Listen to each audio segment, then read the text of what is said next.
at the very most, I do not like your performance as a member of the 19th Congress. Ms. Cruz, are you insulting me on my public official functions? Has repeatedly said na hindi po masama ang pagmumura, lalong-lalo na sa mga pampublikong opisyal, especially kung ang pinatutungkulan po ay yung official functions nila.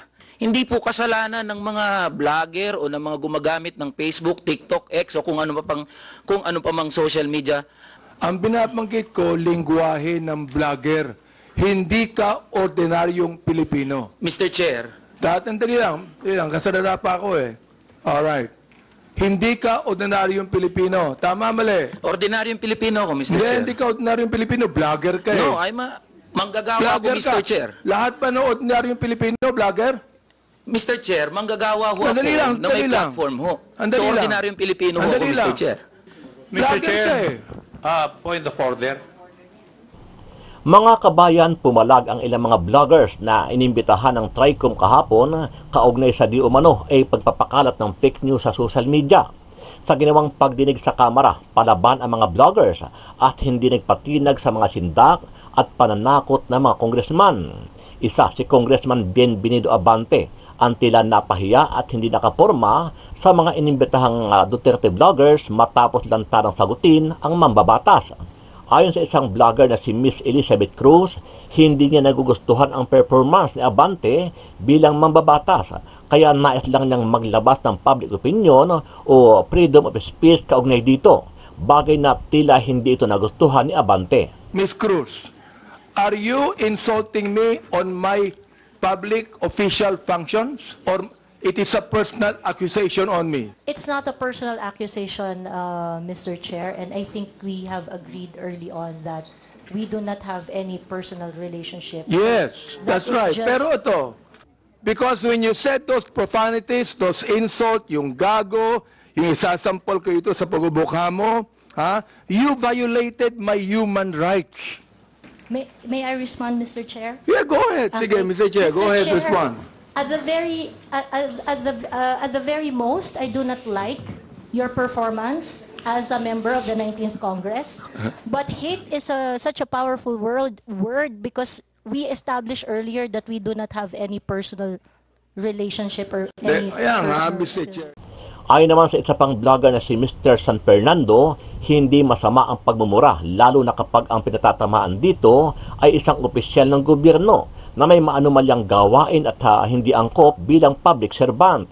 Aniya, hindi maiiwasan na maglabas ng sama ng loob kahit na sino man kapag hindi karapat-dapat ang ginagawa ng isang public official ng gobyerno. Dahil dito, nagkaroon ng bahagyang pagtatalo sa pagitan ni Fernandez at Abante.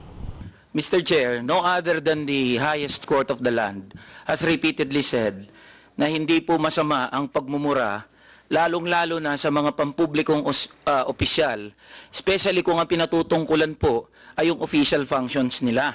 Hindi po kasalanan ng mga vlogger o ng mga gumagamit ng Facebook, TikTok, X o kung ano pa mang social media platforms kung bakit merong ganito na mga pagmumura o profanities. Ito po ay lengguwahe ng mga manggagawa at ordinaryong Pilipino na nagagalit. Mr. Elijah, hindi ko binabanggit yung lingwahe ng ordinaryong Pilipino.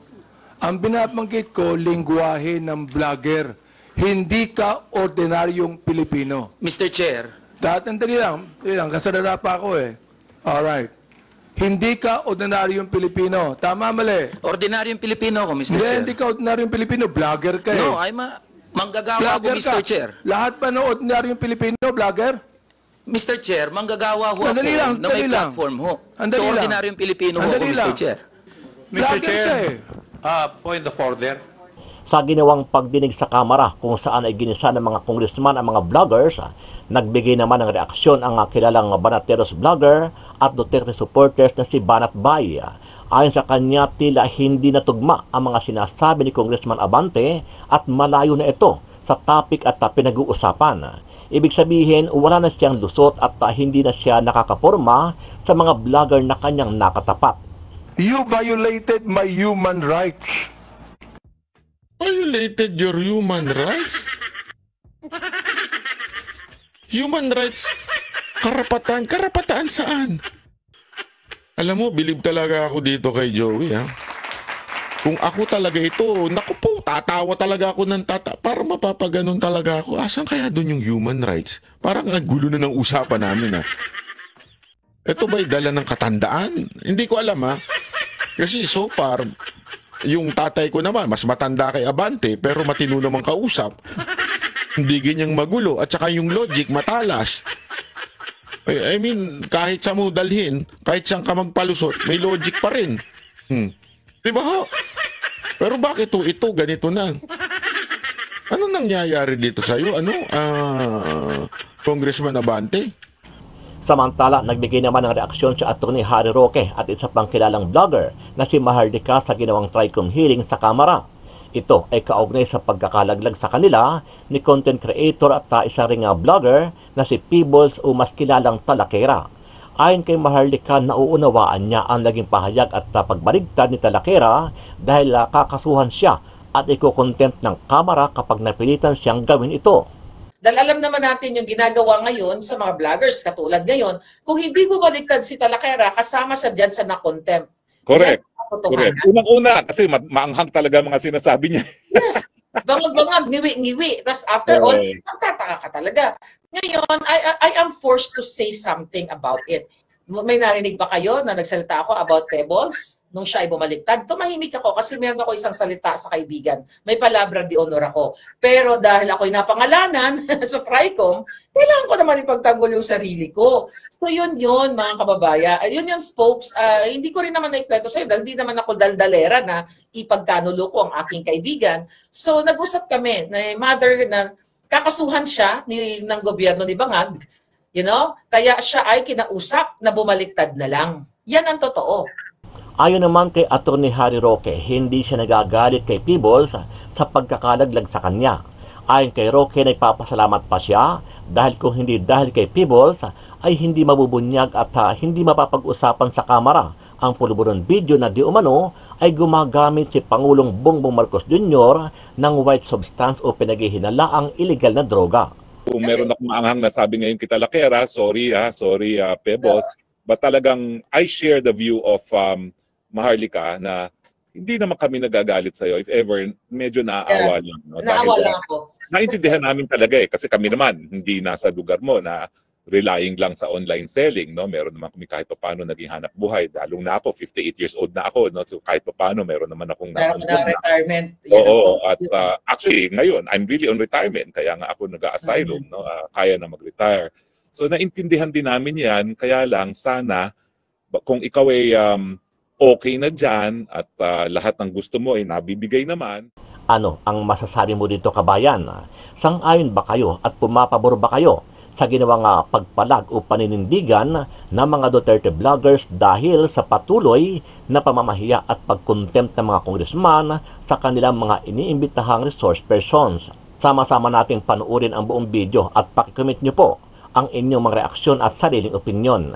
Pero bago yan, sa mga hindi pa po nakasubscribe sa ating channel na Kabayan News PH, pakipindot po ang subscribe button at pakiclick na rin ang notification bell para lagi kayong updated sa mga bagong upload natin na legit at napapanahong balita. Maraming pong salamat. Nasunog po ang Congress. Naku po, bakit kaya ano nangyari dito? Kasi nga po, dahil po sa mga sagot ni Joey, nasunog po itong si Congressman na Abante. Ibig sabihin no, napahiya ho, na talaga nga namang, sabi nga, masasabi nating nabaon. Bakit nabaon?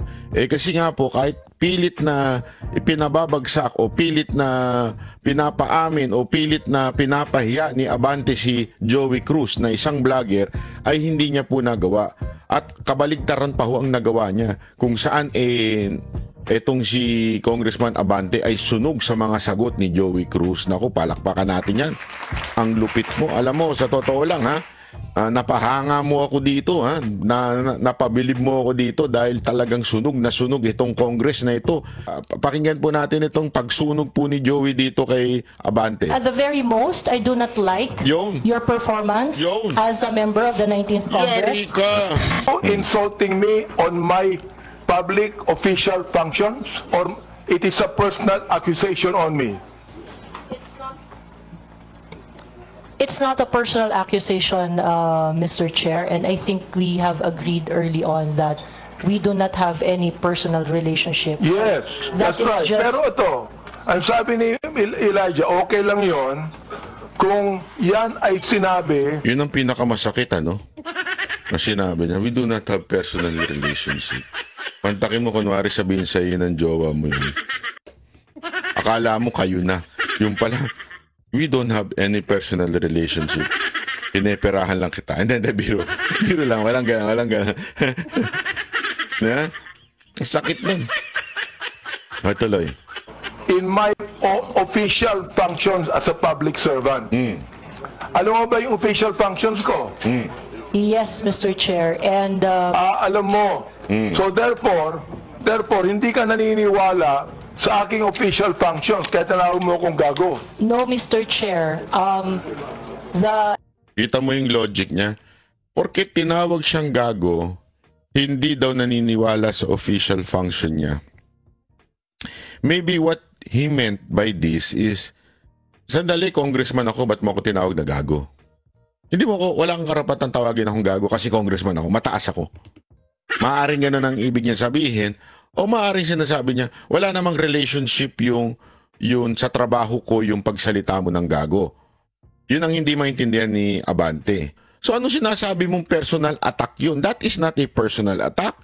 That is a attack to your function as a public official. Kagaguhan yung ginagawa mo. observation that I uttered to describe your performance of your official action. That is my observation. That is what I felt. Well, inobserbuhan mo ba yung aking official function? Yes, Mr. Chair. Inobserbuhan mo I watch your hearings. Since I won in 2019? No, Mr. Chair. So kailangan mo pa palang obserbahan mula nung nagsimula ka? Hindi ba maaaring pwede kong i-react yung ginawa mo now? Nagigets nyo? Hindi ko kailangang obserbahan yung sinimulan mo. Tapos, meron kang ginawa sa kalagitnaan ng iyong pagsiservisyo, sasabihin ko, ay, isang malaking katangahan yung ginawa mo. Pwede ko bang sabihin na, ay, hindi eh. Huwag mo sabihin yan kasi dapat inobserbahan mo yung ginawa ko noon hanggang ngayon. Hindi pwedeng ganun. Yun ang sinasabing na may personal ka. Diba? Bakit kanyo? Etong sinasabi ni Joey na gago, o kung sinabi man niya yan, kasi parang hindi niya maalala kung kailan niya nasabi yan. Kung sinabi man niya yan, sinabi niya yan because as a reaction to what you just did. Kung ano yung ginawa mo on that present moment, kung ano yung desisyon na ginawa ni Abante at the present moment, yun ang sinasabi niyang gago. Diba? So ang linaw po nun.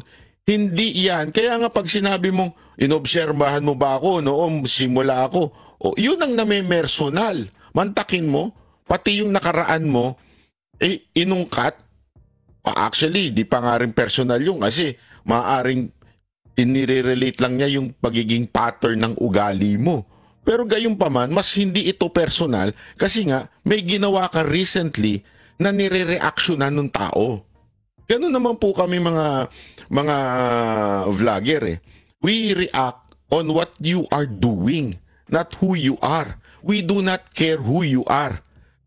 I closely monitored your performance as a congressman in the 19th Congress. And you hated me for that. No, not really, Mr. Chair. Just in the binagit mo 19th sa akin Congress. gago, so you hated me. No! It doesn't mean na gago, sinabihan ka ng gago, you hate me. Hindi. Hindi ho. Hindi ganun yun. Mr. Chair. Bakit ang babaw ng logic nito ni Abante, no? Pag sinabi mo na kagad kagaguhan yung ginawa mo, hate na kagad. Kasi when you say hate, person yun eh. You hate the person.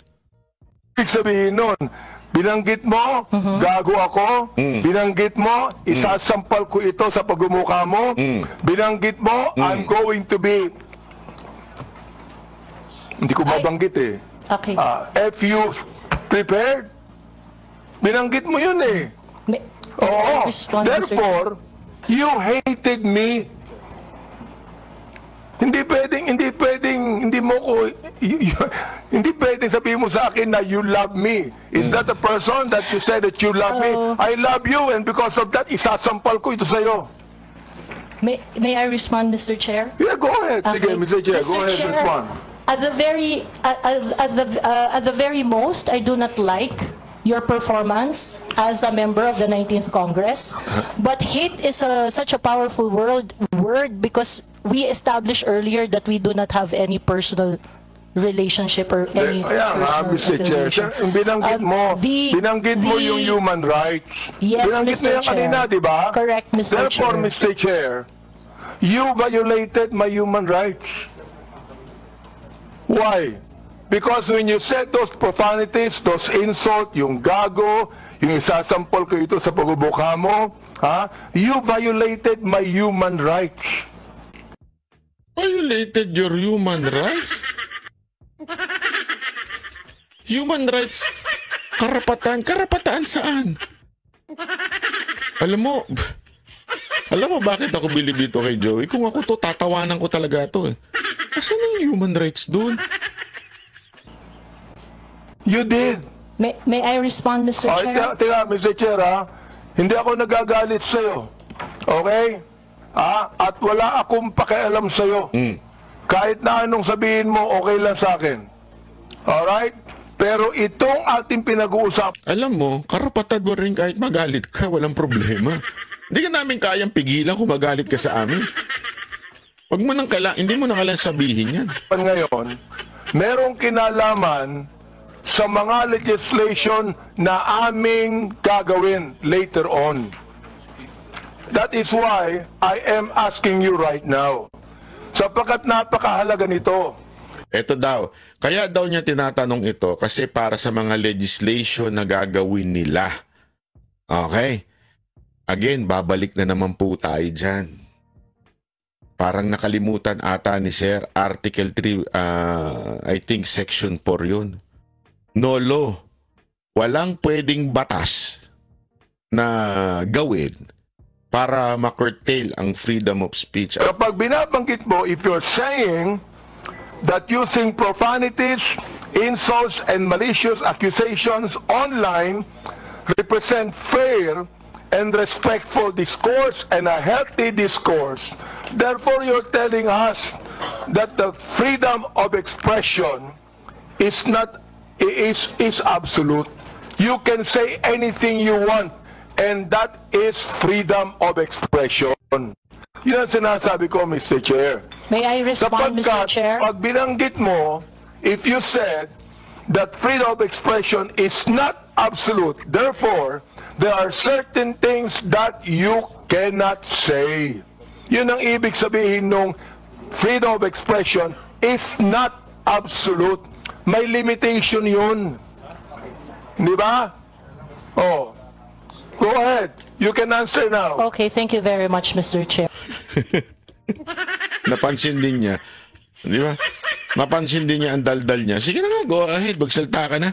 Mr. Chair, in the universal thoughts and ideas, there would always be a limitation. The freedom of speech is not absolute. And the limitation of freedom of speech is well defined. Yan. Under the law, under the jurisprudence, there are things that you cannot say. There are things that Mr. Chair, what jurisprudence are you talking about? Oh, eto, akala niya hindi alam. Oh. Ha? Oh. Supreme Court decisions, Your Honor. Can you tell me what law? Example of law that limits your Yes. freedom of expression. For Can you example, tell me Mr. the Chair, jurisprudence? yes, Mr. Chair. For example, Mr. Chair, there is, I cannot specify the specific law, Mr. Chair. There but- is a law on libel. Yeah, law There on is a libel. law on slander. There is a law. Is it okay, Mr. Chair, if I give my example? Ayun naman pala, alam mo may batas doon eh. Oh, ano pang gusto mong gawing batas? Ay, nako. Okay, thank you very much. One example, and I think this example is very demonstrative, is very illustrative of the limitation of freedom of speech. Right now, it is election, midterm election, and it is not allowed that people are going to campaign on the day of the election day. That is a clear prohibition to express on the part of the citizen to say whatever they want to say on that Teka, election day Mr. Chair, ano po ang connection nung binabanggit mo?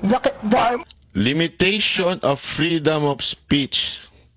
Yan ang pinag-uusapan. So sinasabi ni Joey, bawal ka nang mag-ngampanya during the day na pinagbawal na ng COMELEC. Yun po yung limitation na sinasabi ni Joey. Tapos parang tatawa-tawa ka pa. Tama naman yung sinabi niya na may limitation na kasi nga merong batas na nagsasabing bawal ka na mangampanya.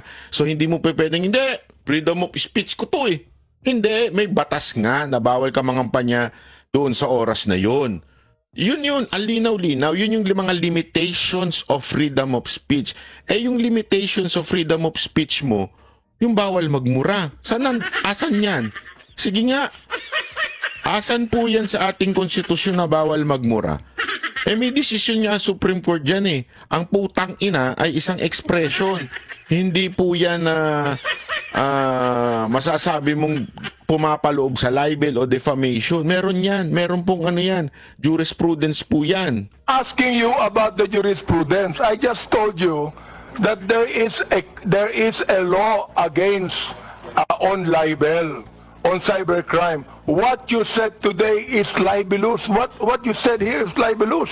Why? Mr. Because Chair. there is a malicious intent. When you use profanities, when you use the word gago, there is a malicious accusation, and that is libelous. Mr. Chair, if that is your assessment of that And kind of statement, listen, you not will only have your... libelous, Mr. Chair, dali lang ha, not only libelous, that is also unjust vexation on my part. May I respond, Mr. Chair? Go ahead. Okay, Mr. Chair, if you think that you are violated by my exercise of my freedom, you would have your right and Yun, akala ko magsosorry na naman eh. Yan, ayoko na yung sorry na yun eh. Sa totoo lang, medyo hindi ko kursunada yung magsosorry. Pero buti na lang ang sinabi niyang, if you were offended by what I've said, you have the court. Yun ang pinakapanalo dyan, mga kababayan. Ang nakikita ko kasi, Spokes, talagang script yun eh. Obvious naman eh, na talagang si Ako, binabasa kunyari. So, ang nakikita ko naman kay Mother Talakera, talagang wala siyang magawa. Ako, personally, I can speak harshly laban kay Pebbles, o I can expose more, or whatever. Pero ayoko siyang mapatay. Ayoko siyang magurgur. Yun lang yun sa akin. Matagal ko na sinasabi yun. Alam mo, nung lumabas yan, naka-shadow ban ako sa Facebook. Halos walang nanonood ng Facebook ko dahil naka-shadow ban ako. Hindi ko alam kung Facebook yan o yung administrasyon ng gumawa niyan. Pero ang talagang nakita natin, di ba, sinusubaybayan natin kung sino mga nanonood, no? Yung mga milyon-milyong mga nanonood, galing sa Facebook pages ng mga ordinaryong mamamayan. Hindi sa akin.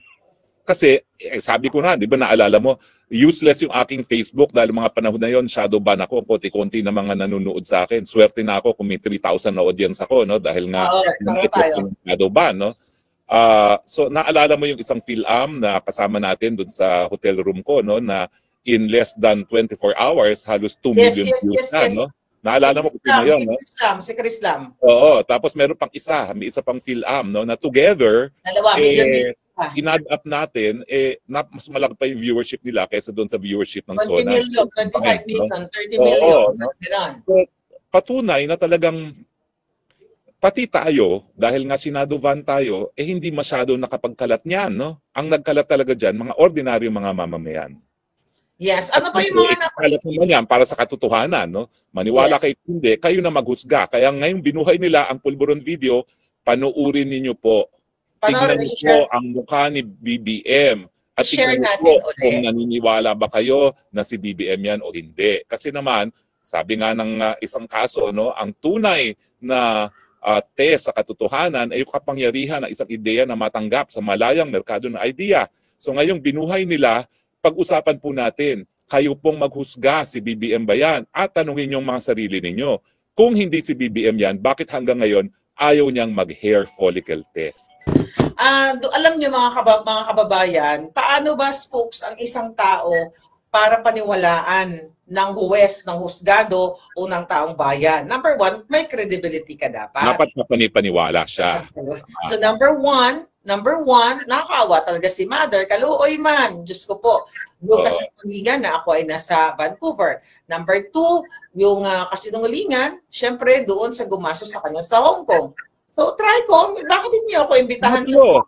Pangatlo, yung mga statements niya na base lang sa kanyang mga opinion na wala naman sa ebidensya. Kasi pag ikay nagsalita tungkol sa iyong opinion na wala ka namang ebidensya, ang tawag dyan, hearsay. Hearsay. So walang pang-apat, ginawa nga siyang eksperto. Siya ay forensic expert sa pamamagitan. At panglima, kaduda-duda talaga pagkatao niya dahil sa pagiging napakatinding kritiko ni Marcos, ngayon halikpwet siya kay Marcos, di ba? Bakit? Magkano yan? Anong dahilan? Bakit? Sabihin mo, bakit? Alam mo, pag-usapan natin yung pagbabaliktad ni Talakera, ha? Okay. Kasi may mga nabasa akong mga may nabasa akong mga posting niya na kaya siya nagbaliktad, parang hindi niya maintindihan kung bakit matapos maisa publiko ang Fulboronic video, wala pang nangyayari. Naalala mo yung mga posts niya? Siya yung isa sa pinaka-atat. At naalala ko noon, bagamat hindi ako sumasagot sa kanya, iniisip ko, lahat ng bagay may takdang panahon. Hindi pa takdang panahon eh. Di ba? EDSA 1 at EDSA 2 naman nangyari dahil nagkaroon ng takdang panahon. Kapareho rin naman ang sinasabi ni Tatay Digong. No? Ang lahat ng bagay may takdang panahon. At yan din ang sinabi niya nung siya'y nakulong na nga. No? Ang lahat ng bagay may panahon sa lahat. So parang atat na atat siya na bakit hindi pa nawawala si Marcos sa mga panahon na yun. Pero talagang...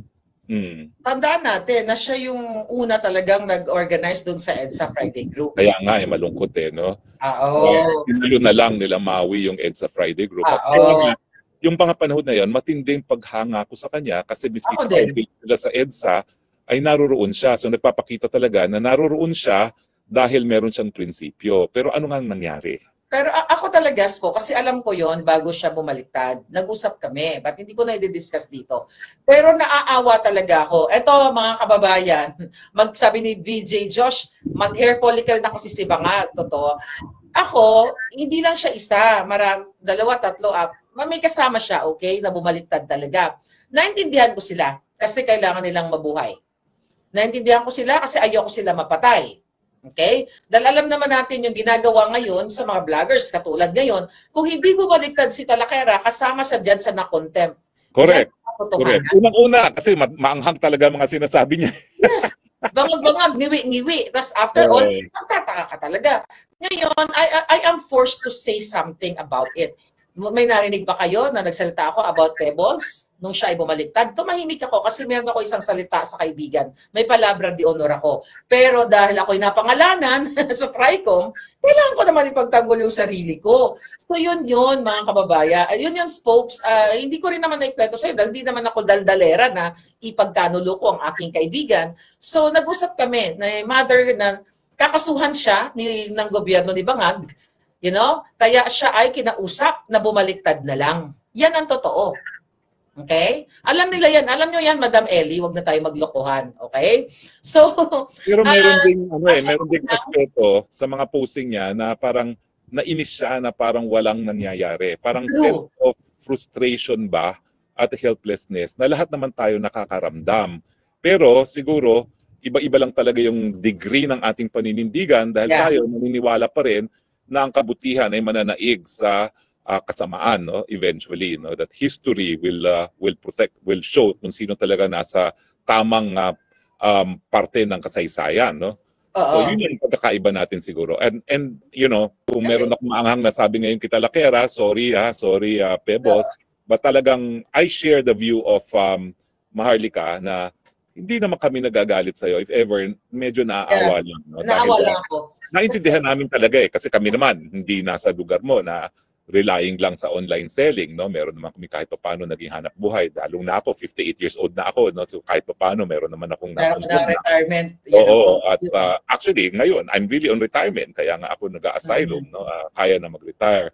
So naintindihan din namin 'yan, kaya lang sana kung ikaw ay okay na diyan at lahat ng gusto mo ay nabibigay naman, sana wag ka nang wag ka na lang manira ng iba, no? Huwag na lang magsinungaling kasi At saka focus on issues. Kung mali ang ginagawa namin, mother, gano'n na lang. Oo. Kasi, syempre, pag kinakti mo Oo. naman, mother, yung mga taong nananahimik at gagawa ng istorya, tandaan nyo din na may mga bala ang lahat.